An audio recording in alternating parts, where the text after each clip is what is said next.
Imagine everything it takes to design and build a race car. The sheer number of skills you would need to develop to create a chassis, fit an engine to it, fabricate the body, and then actually get the thing moving. And if that's not hard enough, now imagine you get the car out on track and it keeps trying to fly into the air. Think of all the work you would have to do to make changes, the data you would need to collect and analyze, and the solutions you would have to engineer. Now, imagine doing that for the very first time. No one has taught you how to do this. You don't have a computer to help you figure it out. It's just you, a couple friends, and a big idea. What I've just described is, in effect, the founding of Jim Hall's career. This iconic racing driver and automotive engineer completely changed the landscape of motorsport with his Chaparral racing machines, many of which debuted features like composite monocoque chassis, movable aerodynamics, and semi-automatic transmissions well before anyone else in the world. And yes, that includes over in Formula One. In fact, many F1 engineers look to Jim Hall for inspiration. But in this episode, it's not Jim Hall's incredible career or the legacy he's left on racing that I really want to discuss.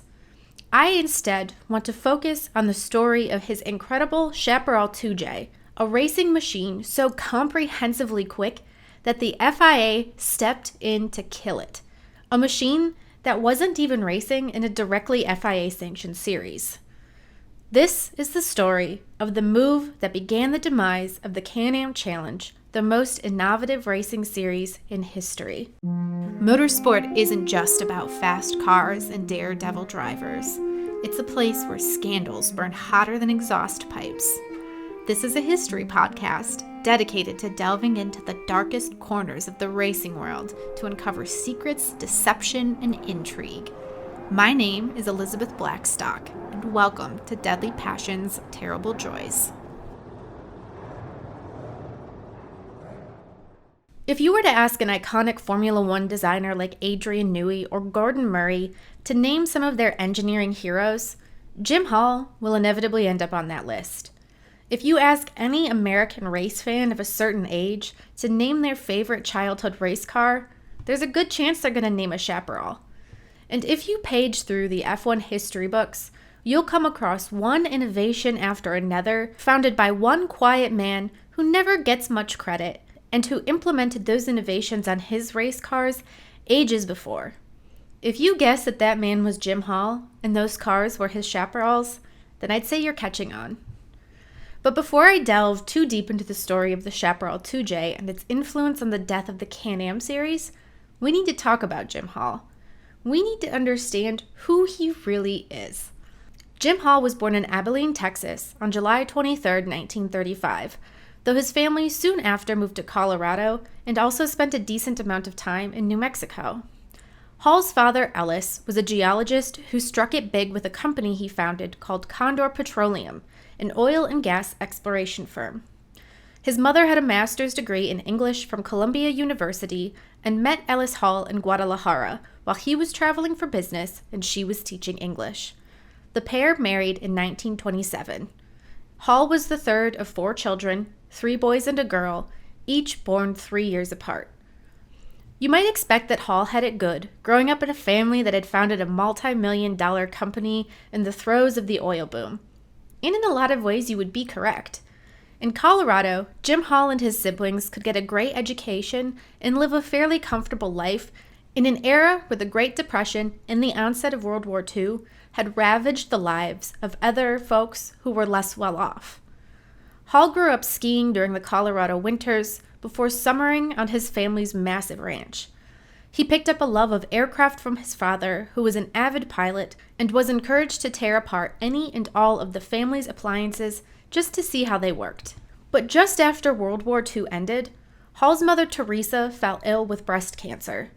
Though she underwent surgery to have a lump removed, the cancer metastasized, and she left first for Chicago and then Albuquerque to pursue an aggressive treatment. When it was clear that she wasn't going to get better, Teresa Hall shuttered herself away from her family, not wanting her children to see her dying. When she finally passed in 1948, Jim Hall was not yet a teenager, and it had been over a year since the last time he'd seen his mother.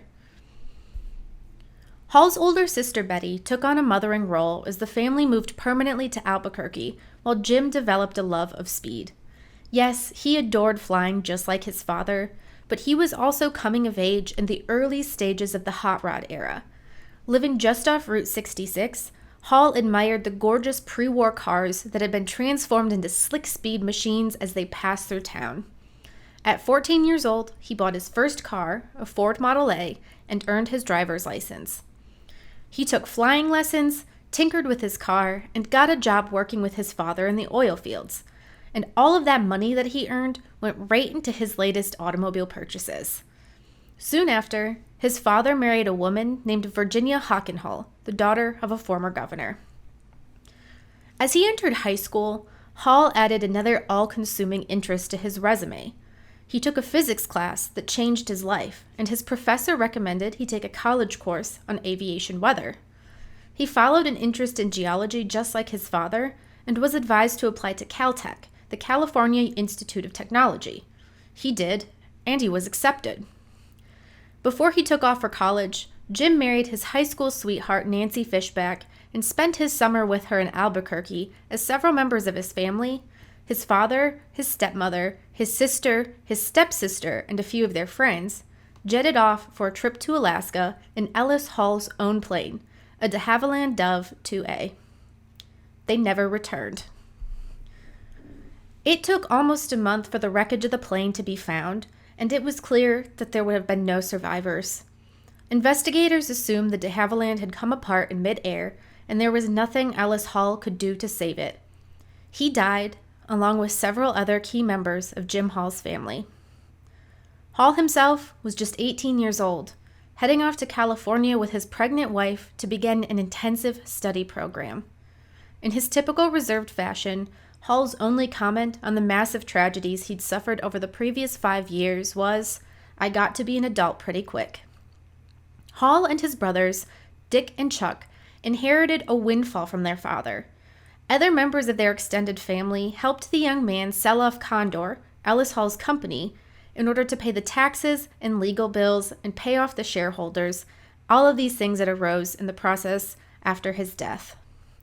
They also helped the brothers establish their own smaller oil company with the funds that were left over. It was a smart move. The Hall brothers were 14, 18, and 23 at the time of their father's death, and investing their money rather than carelessly spending it set them up for the rest of their lives and enabled Jim Hall to later fund his aspirations in racing. But all of that was still in the future. At 18 years old, Hall had lost both of his parents, inherited huge sums of money that needed to be invested wisely, and had become a father, all while trying to pursue a degree at one of America's elite universities. Geology proved to be a challenge, if only because Hall's previous education hadn't quite prepared him for the rigors of the system. He'd never heard of calculus when he arrived at Caltech, but that was something that his private school-educated peers had already started to master. So as he went into his second year of school after having faltered in his first, Hall changed majors. He took up engineering. He also took up racing. Jim's older brother Dick had become interested in motorsport and had entered an amateur 1954 race at Fort Sumner before inviting his younger brother along. In an open practice session for novices, Dick handed Jim his helmet and let his brother hit the track. They were so impressed with his speed that Jim actually then started the race, even though he wasn't able to finish because a fuel line had burst. It was a life-changing moment. Because Dick had been diagnosed with ever-worsening rheumatoid arthritis that ultimately led to his suicide, his racing career quickly stalled out, but that never stopped him from supporting his younger brother and helping encourage Jim to pursue a career in motorsport.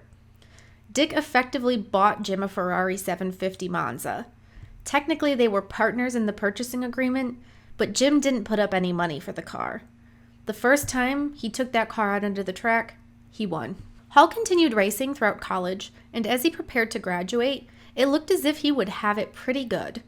He'd been recommended for and offered a job to join General Motors in order to work on the Chevrolet Corvette, so as he wrapped up his degree, Jim was figuring out how he was about to move off to Detroit. However, a massive recession had struck the auto industry, putting an end to new hiring. Jim was supposed to move to Detroit in June of 1957. In March, he received a letter from GM that informed him they wouldn't be able to take him on. Once again, Jim's older brother stepped in.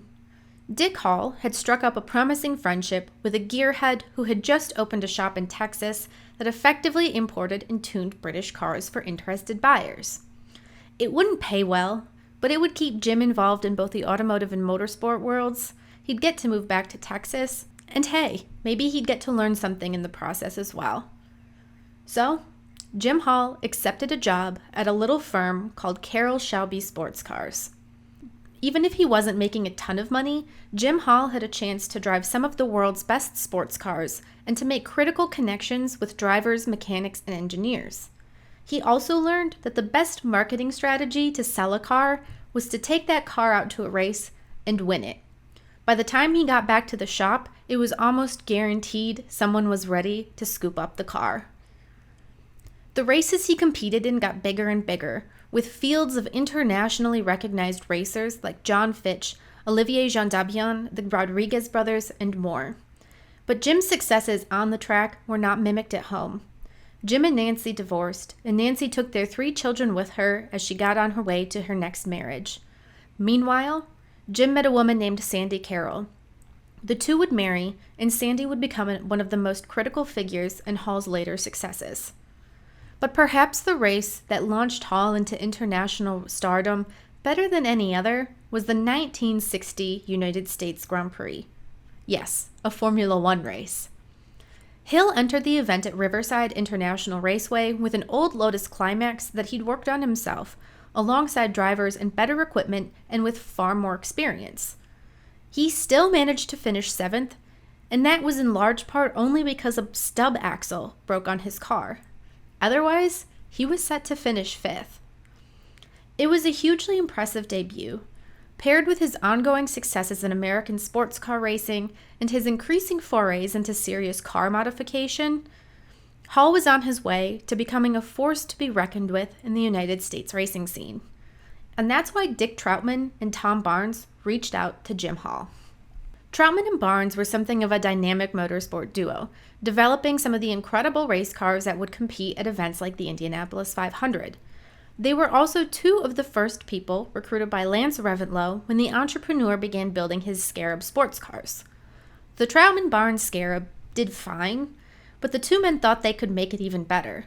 That car, which they called their Riverside Racer, soon became one of the first to carry the Chaparral name. The Trautman-Barnes offer came at a perfect time. Jim Hall had been racing a Tipo 61 birdcage Maserati that, despite extensive modifications of his own design, was being outclassed by newer machinery. From that point on, I realized that I didn't want to buy last year's Lotus, Hall said. I wanted something that was better. The Scarabs were going well, and Trautman and Barnes worked there, so I made that deal with Dick Trautman. It was the first step on a path toward greatness.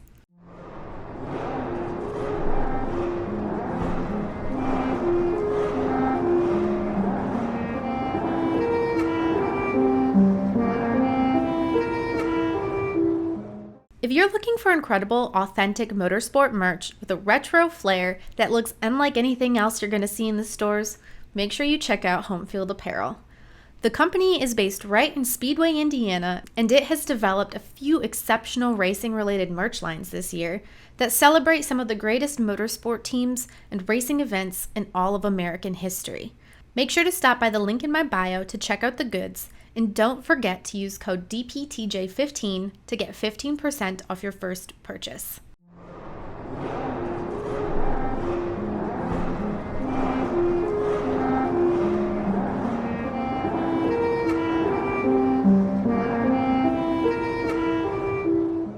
When Jim Kaiser was offered a role as competition director at the Sports Car Club of America, he had to think hard about whether or not he wanted to take on that challenge. The former amateur racer had been hired by executive director John Bishop, who wanted them in tandem to develop a new sports car series. See, America already had plenty of sports car racing series, and the pinnacle of that discipline in the United States was the United States Road Racing Championship. But in Bishop's eyes, The USRRC wasn't all that thrilling. The racing was good, but no one was talking about the series with the same starry-eyed wonder that race fans talked about the Indy 500 or the 24 Hours of Le Mans. No one was really claiming that the USRRC was a top-tier international caliber sport. However, there were a few top-tier international caliber sports car races in America. The Players 200 at Mosport, the Los Angeles Times Grand Prix at Riverside, and the Monterey Grand Prix at Laguna Seca. These events, outside of the USRRC Championship, were the only sports car races in America drawing in huge fields of international talent. And according to Kaiser and Bishop, there were 3 big reasons why. The cars were faster, the races were scheduled in the gaps of the international calendar, and the prize money was real good. But let's just say we were to elaborate on that mindset. How would we go about doing it? Kaiser and Bishop started off with the big problem, the schedule. If you wanted a Jim Clark or a Phil Hill to race in your series in the United States, you had to make sure that they could actually, race there, that they weren't contracted to compete somewhere else. So the 2 men called around and built up a calendar that took place in the fall, after the international racing calendar had already wrapped up. Great, that was done, wrapped up. Now they had to ask, how do you create faster cars? For Kaiser, the answer was simple. Regulate nothing. Okay, well maybe you needed to conform to some basic safety requirements and have 2 seats, but that was it. No engine displacement rules, no classes, no restrictions on vehicle size or weight, no need to build a car that could fit an arbitrary piece of luggage in its trunk. All the rules dictating the sport fit on 1 page of legal pad. And let's see what the competitors will bring. All that was left was money, and Kaiser had some ideas about that too. See, back in the 1950s and 60s, you didn't get that much money for winning a race. Instead, big-time drivers made a career out of appearance fees. That meant that a wildly popular international star like Jim Clark could show up at, say, the Los Angeles Times Grand Prix at Riverside, and he would get heaps of money just for being there. He could finish dead last, and that didn't matter. He made a tidy sum, and the less well-known racers were handed crumbs, no matter how well they finished. So Kaiser decided he only wanted to offer prize money, as in, you don't get paid a cent for showing up. You only get paid based on how you perform. So let's say a star like Jim Clark shows up at a Can-Am race at Riverside. He's not walking away with a single cent until he crosses the finish line, and his paycheck will only be as big as his finishing position dictates. That's it. It was a bold strategy at the time, and Kaiser knew it could turn off some potential European competitors right from the get-go. It cost a lot of money to ship equipment to America. Why bother coming to a race if you couldn't guarantee you'd be paid a certain amount? Well, Kaiser did something about that too. In its first season, Can-Am would award an eye-watering $360,000 in total prize money over the course of the year. Adjusted for inflation today, that is $3.5 million. Yeah, that might be enough to convince some of the bigger European firms to jet off to America for a few months. If they could walk away with the title, they'd also walk away with a very tidy profit. If they showed up and bombed, well, they could probably, at the very least, pay their bills before heading home. And just like that, the Canadian American Challenge Cup, or Can-Am, was born. On September 11th, 1966, the inaugural race of the series kicked off at Mont Tremblant for the Players 200, and American motorsport was about to change forever.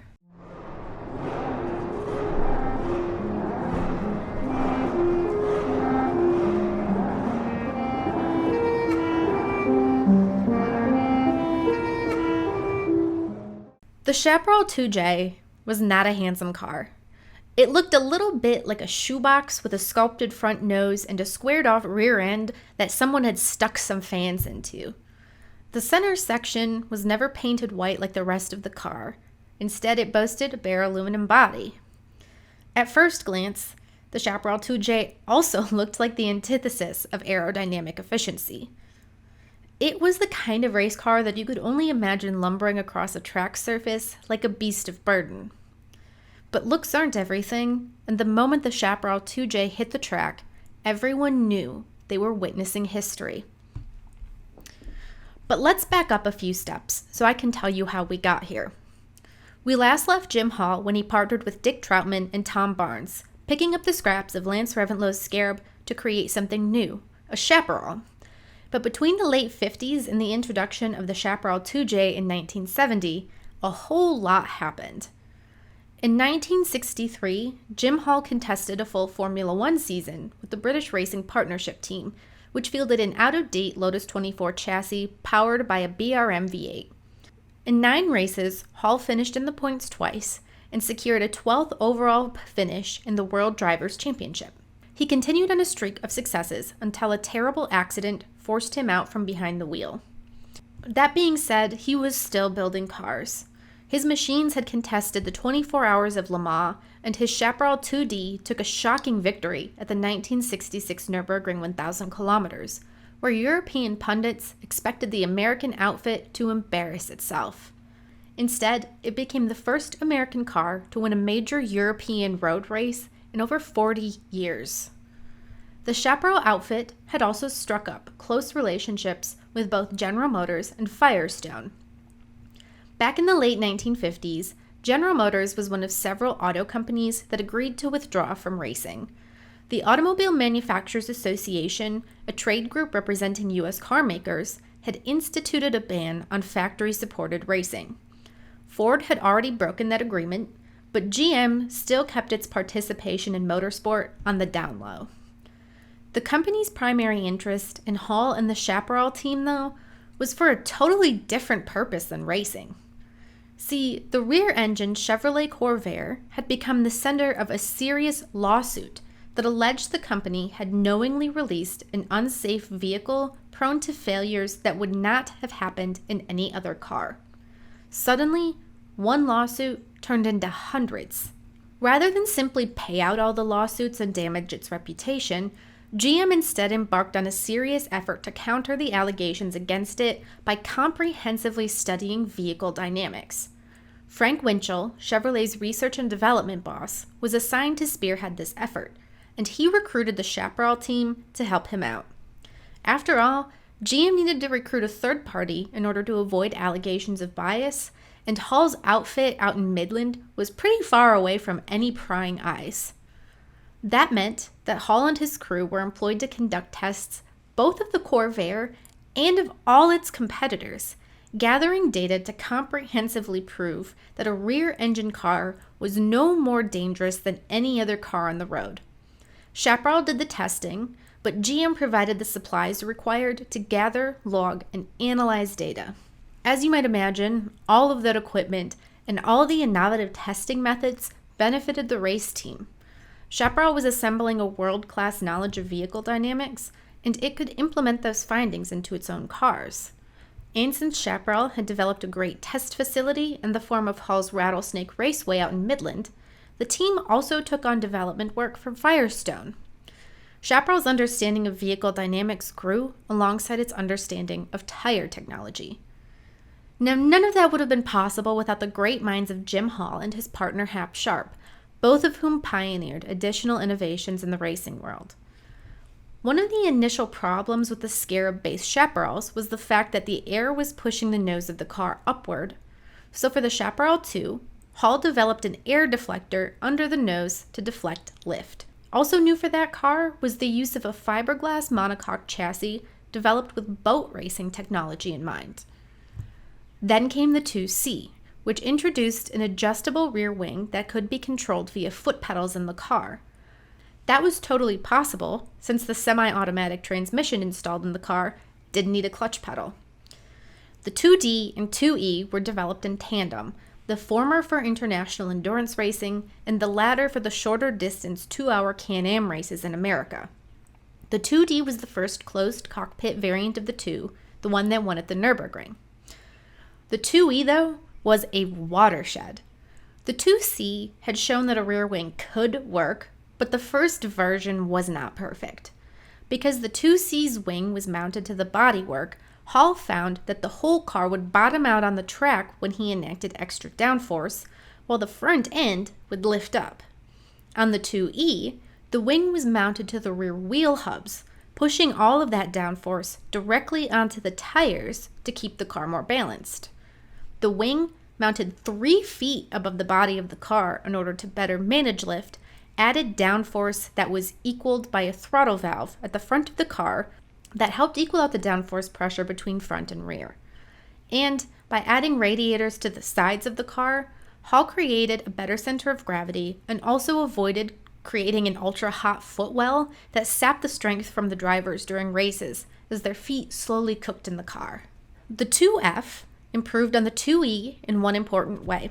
It added a front downforce modulation device in the form of a spring-loaded door inside an airspeed pressurized chamber behind the front air inlet. Increased speed and max downforce configuration, and the air pressure partially opens that little door, reducing front downforce. The driver could also fully open the door on corners. Paired with the rotation of the wing, the car was absurdly balanced. The 2G was the version of the 2E with wider tires. Replacing the 2G was the 2H, which was designed with a sleek shape to reduce drag created by wing-induced downforce. However, drivers had to sit so low in the cockpit that Chaparral needed to add translucent panels to the sides of the car for visibility. Driver John Surtees was still not happy and asked for a full redesign that demolished any aerodynamic advantage the car would have had. So, it looked gorgeous, but it lacked on the performance side of things. Then came the 2J. But before we completely get there, let me catch you up on what was going on in the Can-Am world during the sport's first few years of existence. In 1966, the Can-Am's inaugural season, John Surtees took the title in a Lola T70 Mark II in what proved to be a huge success. Drivers loved the series, and teams around the world began looking into the costs of competing and building a car just for Can-Am racing. In 1967, one of those teams was the inimitable McLaren. Yes, the outfit helmed by Kiwi Bruce McLaren had competed in 1966, but its performance left a lot to be desired. The McLaren M6A, introduced for 1967, was a watershed. While the car didn't introduce any groundbreaking new pieces of technology, the McLaren outfit had mastered the art of refining already existing tech into something that was as beautiful as it was fast. McLaren didn't have anything special compared to anyone else. It just did everything better. In 1967, we saw the beginning of what came to be called the Bruce and Denny Show, where Bruce McLaren and teammate Denny Hulme seemed unstoppable. One of the two swept every single race in 1967 with the exception of the finale, which was won by John Surtees. Bruce McLaren took the title. In 1968, it was Hulme's turn. Again, McLaren dominated, but 2 of the 6 race victories were snatched up, first by Mark Donohue and then John Cannon. In '69, McLaren won everything. It won every single race. Heading into 1970, defending champion Bruce McLaren was killed testing a new car, but the team honored his legacy by once again sweeping all but one race. McLaren's mindset that it would primarily innovate on already existing technology contributed to its success. The team instituted very minor but effective alterations from one season to the next, resulting in reliable and well-understood cars. It was the exact opposite of the Chaparral team, which brought brand new cars to Can-Am every single year, each one drastically different from the next. And its 1970 challenger, the 2J, would be wilder than anything that had come before it. Sometime in 1967, a fan letter arrived in Midland, Texas, that contained an illustration drawn by a young child. It showed a Chaparral fitted with a massive fan, like a helicopter rotor. The child suggested that perhaps instead of using the rotor to generate lift, you could use it to generate downforce. Actually adding a rotor was not going to be the way to go, since it added a lot of weight for very little payoff. But it did get Hall thinking. Rather than trying to manage airflow to create downforce, why not just generate your own low-pressure area with fans, like a vacuum? I was probably inspired by the giant hovercraft that ferried people and cars back and forth across the English Channel, Hall said, reported in his latest biography, Texas Legend. The fans of the hovercraft forced air to lift the ship's hull out of the water.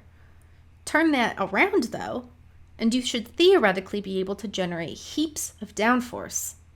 This is the introduction of ground effect in motorsport. The benefits of this technology were huge. First and foremost, a vacuum would mean the Chaparral would not have to worry too much about creating downforce via wings or other appendages stuck into the car. Those appendages, on top of being fragile, also generated a lot of drag. Secondly, a giant fan could generate downforce regardless of how fast the car was going. You could be driving 2 miles per hour and the fans would still suck it to the pavement. A lot of people at this time also said basically if you were to put the Chaparral upside down on the ceiling, it would stick there and it wouldn't even have to be moving. At the same time, Jim Hall and Don Gates had conducted parametric studies in Midland to quantify the opportunity full-time downforce presented, and the report proved one big thing. Using appendages like wings to generate downforce meant the ability to generate that downforce was inherently limited because the appendages relied on speed.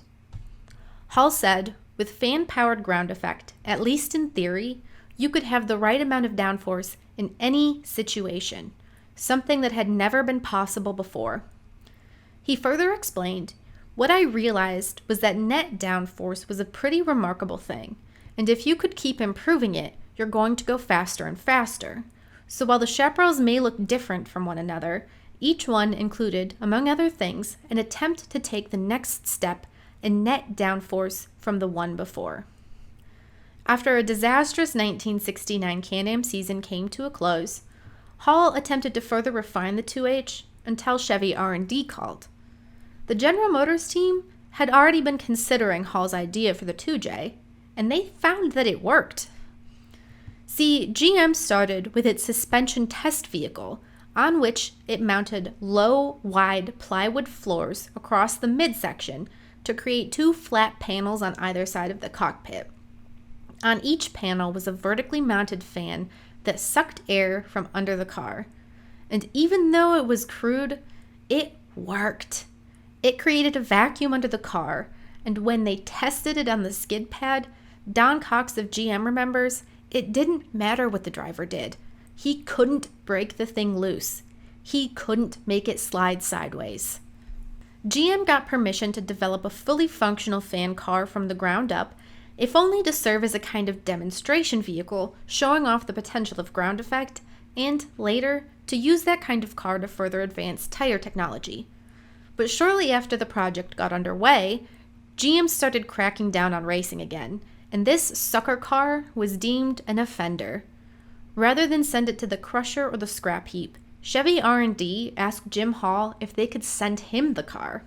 It also asked if he'd field a Camaro racing program in the Trans Am series as a little favor.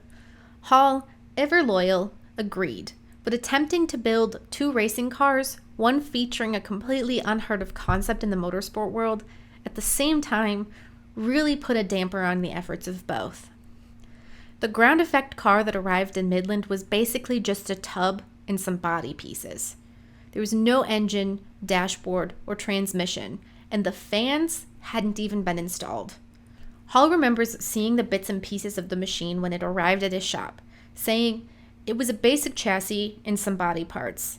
They borrowed some of the parts that we designed for the H, the wheels, the spindles, the front uprights, so the suspension layout was similar to what we'd been using, but it was far from a complete car. A lot of it still needed to be designed, built, and installed before it could become operational, much less something you would take to a racetrack." It took Hall a while to start work on what would become the 2J for just that reason. It was nowhere near ready to hit the track, and he already had a car, the 2H, to improve on. But Chaparral got started figuring out what work it would need to do on the 2J anyway. They'd need to expand the suction zone from the center of the car to encompass both the front and the rear. They'd need to move the fans, adapted from a military tank engine, to the rear of the car and find a way to power them, perhaps with some go-kart or snowmobile engines. The bottom of the chassis needed to be lined with Lexan plastic skirts so they could seal to the ground when the fans were in action. You were always conservative at first because you tried to drive it at the limit, but you couldn't make yourself do it, Hall told George Levy and Texas Legend, referring to his first outings behind the wheel of the 2J. You were not used to being able to pull 1.6G or 2G stopping or whatever. I had the same conversation with the guys that drove it in the races for us, and they all said the same thing. You'd drive it as deep as you think you could go in a corner and put on the brakes, and then you'd realize you were too slow for the corner. Even with the engine turned off, it's said that the Chaparral 2J can travel forward at anywhere from 25 to 40 miles per hour. Of course, though, there were problems. During a test, a radiator hose blew and filled the cockpit with boiling water. Hall, who was driving the car, was still recovering from a nasty accident that had left him unable to use his legs to their fullest. He couldn't push himself up off of the seat, and as a result, the skin on his rear end boiled right off. It took weeks for Hall to heal, long weeks where no one was allowed in the room with him lest they bring with them an infection. Then GM delivered its Camaros late, which meant Chaparral got a late start preparing for Trans Am. A young, promising mechanic then was killed making a parts run for the team. And during a test run, a driver crashed the 2H beyond repair. Plus, their 2J was still of questionable legality. See, nothing in the international rulebook by which Can-Am operated, Appendix J of the Group 7 regulations, outright banned ground effect. It did ban suspension-mounted wings and aerodynamic devices after some nasty accidents took place in Formula One resulting from those components. To find out for sure, Hall called up the SCCA. It was obvious at this point that the 2J had huge potential, so when I started thinking about turning it into a race car, I talked to the SCCA technical people about it to make sure that we weren't wasting our time, Hall said. When I got an approval from them, that's when I was fully on board with developing the car into a raceable state for the upcoming Can-Am season. SCCA technical representatives investigated the car in person and agreed it was legal. Hall and Chaparral got to work, but resources were slim. They were taking on the Trans Am season in full force, and sponsorship had dried up over the years, reducing their budget. They had plenty of problems to solve and very little ways to go about solving them. But testing proved that there was potential. Drivers like Vic Elford would say that the Chaparral 2J didn't actually feel particularly fast, that it wasn't a particularly exciting car to drive. At least, not until you climbed out of the cockpit to discover that you'd gone around the corners faster than any other car ever would have. As word began to spread about this exceptional vehicle, people got excited. Can-Am itself even was making promotional films of the 2J featuring its series spokesperson Sterling Moss. The team engaged in tons of promotion before the car debuted, hoping to drum up sponsorship. But before the car even ran, some folks could see the writing on the wall. The first paragraph of a Corvette news story about the 2J read, "The car you see on these pages is perhaps the most incredible race car ever designed and built. It's the new Chaparral 2J. It promises to revolutionize everyone's ideas about race cars. Unless, of course, some spoil sports get together and ban it." They were prophetic words.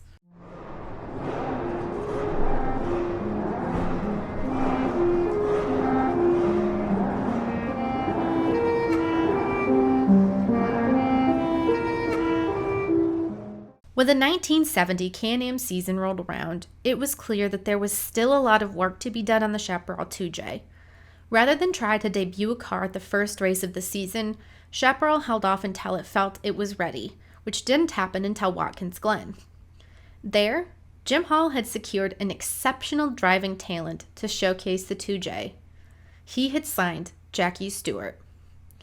In 1970, Stewart was already a Formula One champion, but he had lucrative contracts with Ford and Dunlop. Still, he was able to finagle a deal that allowed him to race with the Chevrolet-powered Firestone-shod Chaparral team for just one Can-Am race, because he had that kind of power.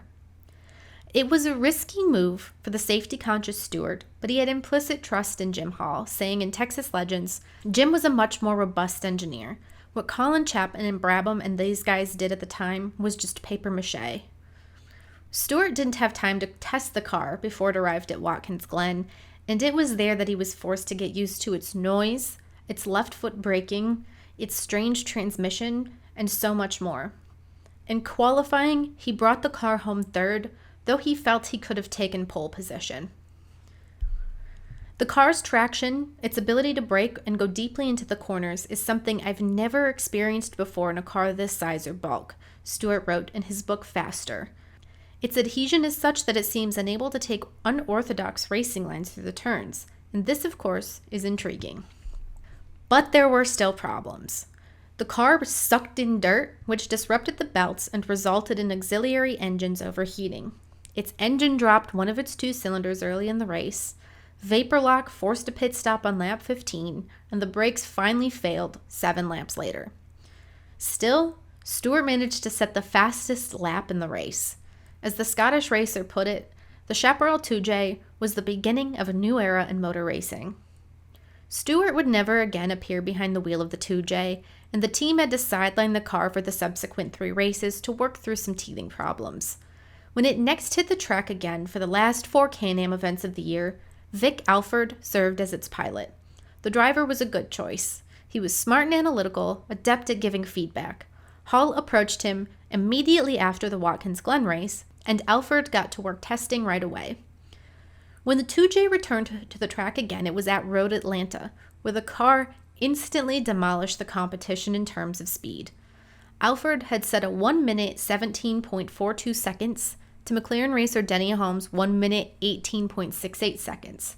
And with 30 minutes still remaining in the session, Alford didn't bother going out to set a faster time. It was the first non-McLaren pole position for 3 years.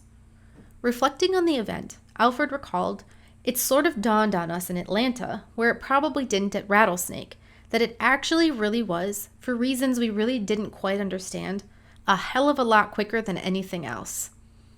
Outfitted with a 3-speed torque converter, the 2J was generally a lot slower off the starting line than the competition, but in the race it didn't take long for Alford to catch up. Within the first few laps, he'd passed Denny Hulme and Peter Gethin's McLarens, as well as Peter Revson's Lola. Alford recalled, "On the first lap, when we got round to the other end of Road Atlanta, between turn 6 and 7, I came through turn 6 on Peter's gearbox, sort of looking to the inside, not thinking for one moment that I would actually go by. And then suddenly he was braking.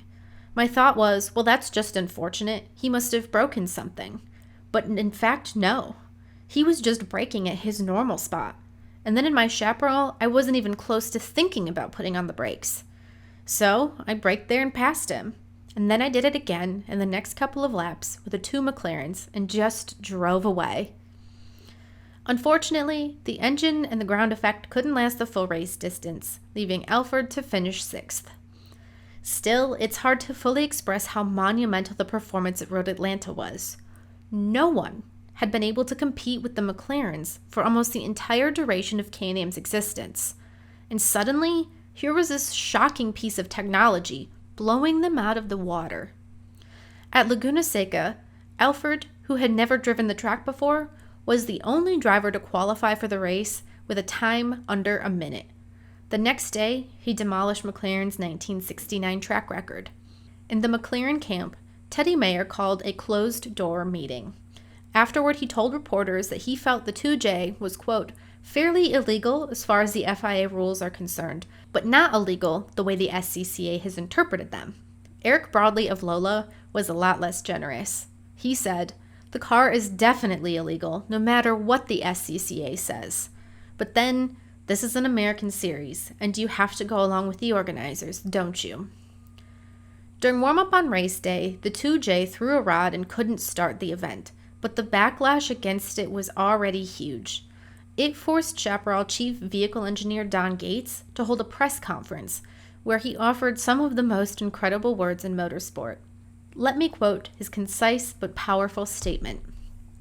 The original concept of the Can-Am series was to provide one race series with an absolute minimum of rules to promote engineering innovations. Jim Hall's Chaparral cars is the only entrant that has attempted to fulfill this concept to any degree. Our detractors say that we are not within the spirit of the rules. We contend that they are not within the spirit of the Can-Am series. In the 6-week gap between Laguna Seca and Riverside, Teddy Mayer and Eric Broadley scheduled a meeting with the SCCA to take place after the event, where they would ask for a reinterpretation of the rules in order to end the ground effect era. In effect, to outright ban the technology that the SCCA had previously deemed legal. At Riverside, Alfred smashed the track record by 1.5 seconds and outqualified second-place starter Denny Hulme by 2. Alfred recalled the session in a vivid way that suggests just how frustrated the McLaren camp had become. Once again, I was blowing everybody away in practice, Alfred said. At one point, I came down turn 9, the long, slightly banked 180-degree corner before the pits. It was just a long corner, and you sort of stayed in the middle of the road and then made an apex toward the end of it. I came into the corner right behind Denny, and he was following his normal line around. I simply drove all the way around on the outside of him and past him. When we got to the end of the corner, he didn't even bother to carry on. He just drove straight into the pits, got out of the car, took his helmet off, slammed it on the counter, and just sat there and sulked for the rest of the session. But again, in the race itself, the 2J's engine failed. All weekend long, the SCCA had heard arguments both for and against the 2J in order to determine its legality. The Chaparral team, meanwhile, announced its intention to race the 2J again in 1971, and by then, it presumably would have been a much improved car with all of those kinks worked out. But no one expected the SCCA to allow the team to field it. Many Chaparral team members left in anticipation of that ruling, only for the SCCA to announce on November 30th that the Chaparral 2J was legal and would be allowed to compete in the 1971 season. There was just one caveat. The SCCA couldn't make that decision on its own. In order to add regulations that would firmly allow the 2J to compete, the SCCA needed sign-off from both the Automobile Competition Committee for the United States, or ACUS, and the FIA. Even though the SCCA was theoretically its own distinct organization, the fact that Can-Am borrowed from international rule sets meant that it was still beholden to other powers when it came to changing those rules. The 2J's opposition moved quickly, and a week before Christmas, a new ruling came to light courtesy of the FIA's Commission Sportive Internationale, or the CSI, which established the racing rules that the FIA enforced. Its ruling read, "Ground effect systems and auto racing applications do not comply to International Sporting Commission rules. Appendix J clearly specifies that any specific part of the car which has an aerodynamic influence on the stability of the vehicle must compulsorily be fitted on the entirely sprung part of the car and be firmly fixed while the car is in motion. Consequently, the device such as currently conceived cannot be considered as complying with Appendix J, owing to the presence of mobile parts, propellers and plastic curtains ensuring contact with the ground." While some ACUS members disagreed with the ruling, saying that Group 7 racing based on Appendix J regulations should allow for maximum design freedom, there was no way to change the FIA's mind. It had decisively stepped in to end development of the 2J, and the decision scared officials of the United States Auto Club so badly that USAC also preemptively banned ground effect cars in Champ Car racing and at the Indy 500. The 2J, for all intents and purposes, was dead.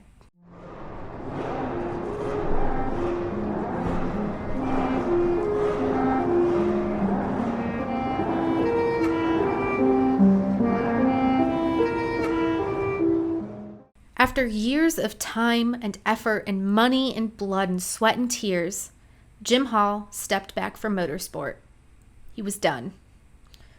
From my point of view, it was pretty dramatic, Hall said, of the banning of the 2J, and it was devastating for our race team. 3 in a row.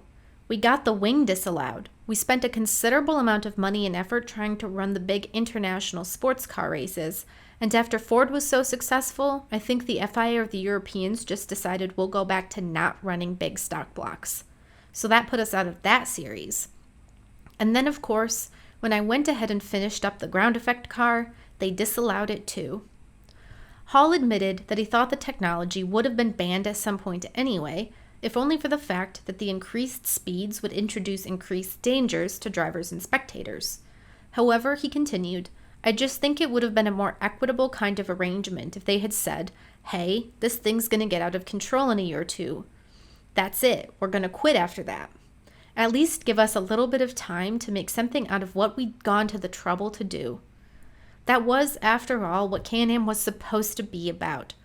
Breaking boundaries, innovating, spending the time and money and brain power to outrun the other guys who are spending time and money and brain power to outrun you.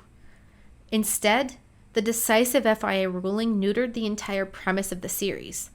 If the FIA would run Jim Hall out of Can-Am Racing for daring to do something different, then why should anyone else sacrifice the resources necessary to do something genuinely interesting and new? As far as we were concerned, there really wasn't anywhere for us to go, Hall said. He noted that he was committed to developing ground effect, but, quote, we got it all taken away. He continued, I completely lost interest in racing. I devoted my time and effort to do this, and I wound up in a blind alley. Looking back on the decision that he helped spearhead, Denny Hulme even admitted that banning the 2J, quote, was the most stupid thing we ever did, and it was the first major step we took toward killing off the greatest road racing series ever conceived. Robin Hurd of the March Racing team told Road and Track in early 1971 that Hall's departure from the series, quote, undermined the series enormously. It was still a very credible series, but he and General Motors added so much to it. It was never really the same. When it became clear that the Can-Am series would be dictated by a specific set of rules, manufacturers changed tactics. In 1971, after the series received official FIA recognition, McLaren continued its domination for the 5th straight season. But in 1972, something changed. Years previously, Porsche came to Can-Am and said it wanted to utilize turbocharged versions of its 917 racer in the series, and it secured the guarantee that this technology wouldn't be banned.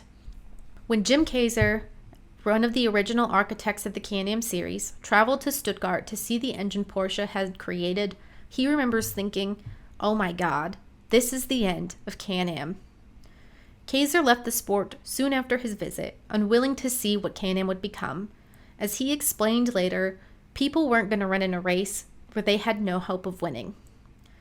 The series had ultimately bound its own hands, though. After Hull was forced out of the sport, Can-Am required 3 years' notice before it could implement any serious regulation changes.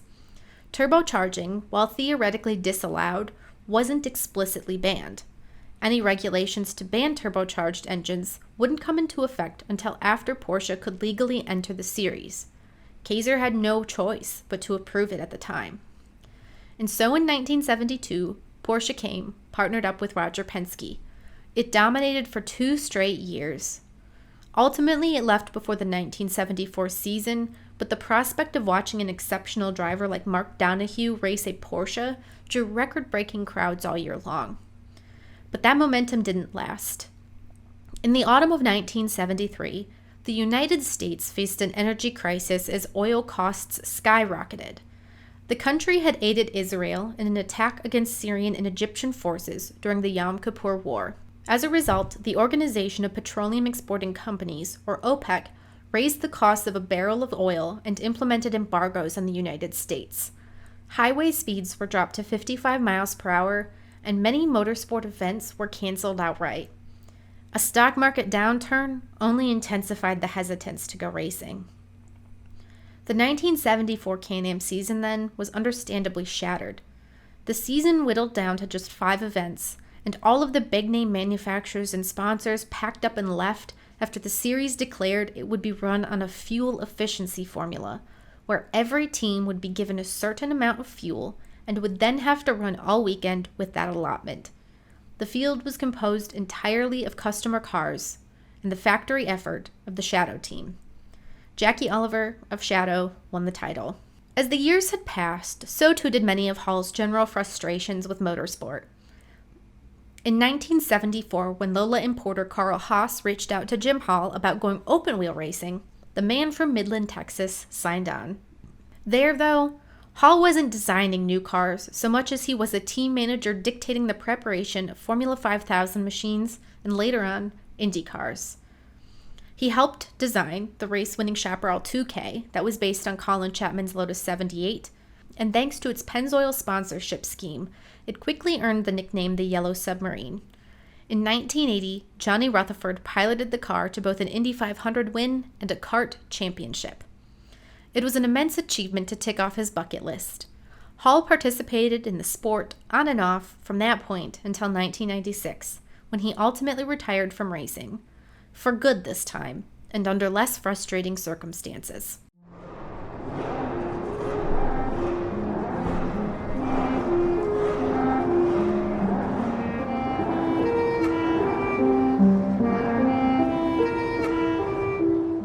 More than anything else, I think the story of the Chaparral 2J's untimely death at the hands of the FIA perfectly illustrates something we see time and again throughout motorsport history. America tends to be seen as an unruly child that needs saving from itself, courtesy of the sage wisdom of Europe. In many ways, the Canadian-American Challenge Cup could never have continued to exist based on the guiding principles that had brought it into being in the first place. The dream of a series loaded to the gills with unregulated sports cars was beautiful in a brute force kind of way, but it wasn't sustainable. Bigger budget teams like McLaren or Porsche could turn up, spend tons of money, and push every other competitor into a completely different class. Or scrappier teams like the Chaparral could turn up with an earth-shattering ground effect technology and force everyone to completely pivot from their original design goals. In both cases, we would have inevitably seen the series burn out, either because everyone ran out of money or because the cars had become dangerous jet planes with wheels. However, because the powers that be in the series never really addressed those concerns with its competitors, and because so much of the decision-making was done behind closed doors, sudden decisions, like the banning of the Chaparral 2J, were particularly frustrating and felt like they came out of nowhere. But the series and its competitors didn't get a chance to come to that conclusion themselves. Instead, the FIA stepped in and decisively killed off a car that had threatened to outshine anything that had ever turned laps in directly FIA-sanctioned series. I'm sure that sounds hyper-American of me, but I think many of my fellow American motorsport fans would agree that they have, at some point or another, felt as if they'd been looked down upon by continental motorsport. It's an insidious mindset that comes in a lot of forms, telling us that oval racing isn't real racing, that our open-wheel competition isn't serious, that our sports car racing is somehow lesser, that our uniquely American sports don't mean anything. As we've seen in this episode, Jim Hall was told his big, powerful engines wouldn't work, that his aerodynamic innovations meant nothing in the face of established European might, that his technologies were only relevant when they were introduced by someone in, say, the Formula One world. For me, one of the coolest parts of American motorsport history is that it is kind of scrappy. Our racing history is all about making do. When America wasn't producing any low-slung sports cars, we imported them from Europe. When we realized they didn't achieve the feats we wanted them to, we stuck our big American engines in them and tore up the bodywork and tinkered with the suspension until we had our own home-built special. You could turn up at the Indy 500 with an outdated car and a dream because there was a good chance you could figure out how to make it faster in your home garage. You could develop a record-breaking jet car, and you could do it out of a bunch of random things you found in a military surplus junkyard.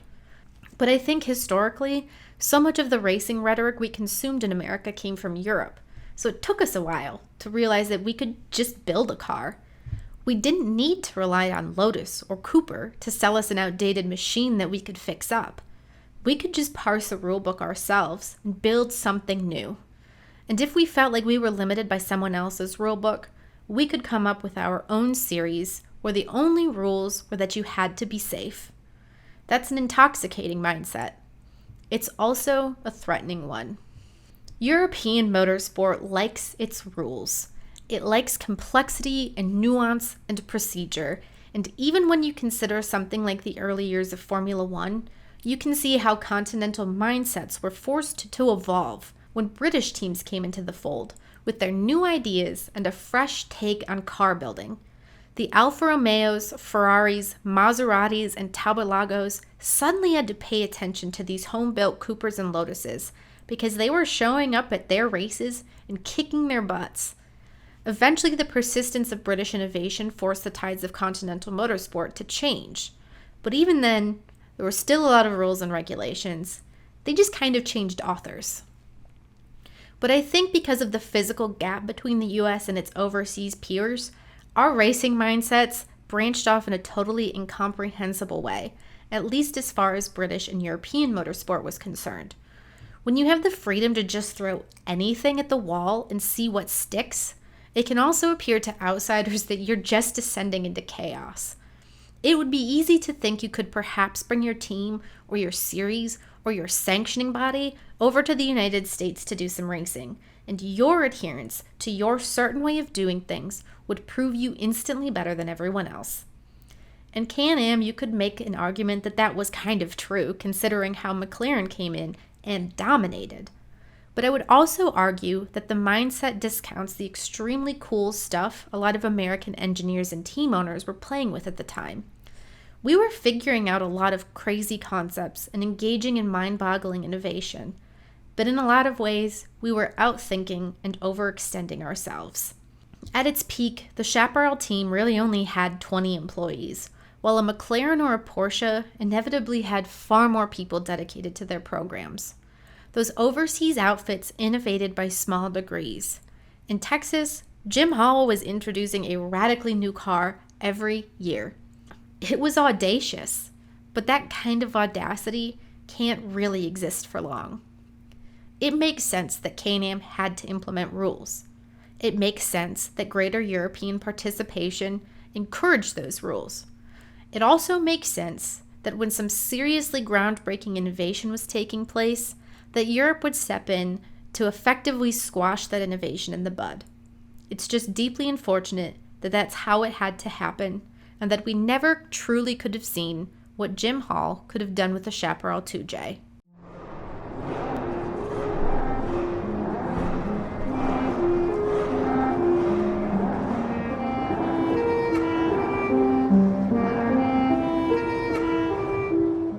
Thank you so much for tuning into this episode of Deadly Passions, Terrible Joys. In the next one, we'll be delving into the life of Roberta Cowell, the first openly transgender person who had competed in motorsport in the United Kingdom. If you enjoyed this episode, please subscribe, give it a rating, and leave a review. And if you're hungry for more, subscribe to the DPTJ Patreon.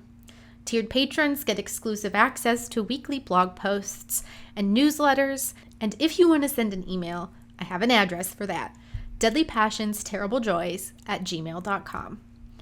I also want to extend a huge thank you to my two DPTJ world champions, Ryan Lorman and Nicole Washington. These icons have been battling it out all season to see who can become the most iconic member of the DPTJ family, and I have to say, they're pretty neck and neck. To both Ryan and Nicole, thank you so much for your ongoing support. Deadly Passions, Terrible Joys could not exist without the kindness and generosity of people like you. I also want to read a great comment I received from 3 Cat Antics, who left a great message on the YouTube video for my previous episode about the 1977 Firecracker 400. They wrote, "Nice job with this video. Hopefully we can learn from history and make the sport better." 3 Cat Antics, that is exactly my goal for the show. Finally, don't forget to check out Home Field Apparel. The Indy 500 may be in the rearview mirror, but it's never too early to start prepping your wardrobe for next year. Make sure to check out the link in my bio for updates, and don't forget to use code DPTJ15 for 15% off your first purchase.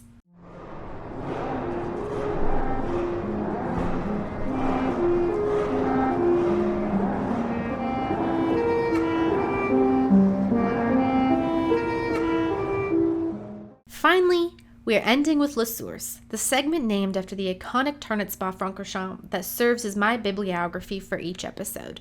It's important to me to be able to cite regularly and accurately, so I'm giving a shout out to some of the most influential sources at the end of each episode. You can also find the full list of sources in the description. My primary source for this episode is a new Jim Hall biography titled Texas Legend, Jim Hall and His Chaparrals by George Levy. The book took several years to write, and Levy conducted over 130 interviews to flesh out every detail of the Chaparral story. It's a fantastic read for anyone who wants to delve a little deeper into the mind of a man who developed some of the wildest race cars of all time. I also referenced Can-Am by Pete Lyons and Can-Am 50th Anniversary, Flat Out with North America's Greatest Race Series by George Levy, as well as a handful of online sources that I'll link in the description. Thank you so much for joining me for another episode of Deadly Passions, Terrible Joys. I'll see you next time.